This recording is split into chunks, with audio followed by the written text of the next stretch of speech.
Ömrüm ki atsan mezara, satsan zarara gider. Islandım, yaşlandım. Bir ruh eskisi gibi olup çıktım. Hiç bilmediğim bir şehrin orta yerinde otobüsten indirilmiş gibi ruhumla bedenimin arasında kaldım. Bedenim yaşlandıkça bir o kadar uzaklaşıp ondan, dönüp yüzüne bile bakmıyor ruhum. Şimdi ben nasıl ineyim çıktığım dağlardan?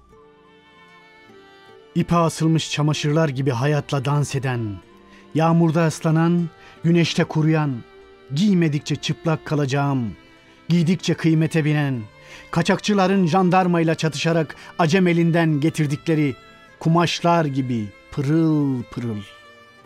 Gözlerini kapattıkça akşam, açtıkça sabah olan.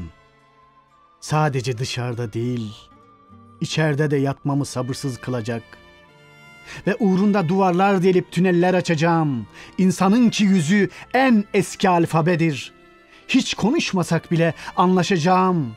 Bir güzelliğin kapısında, bir güzelin kapısında uzanan it olsun. Yoksa ot bitmez bir çöl olsun ruhum. Zaten şehirlerde adressiz, dağlara kilitli kaldık.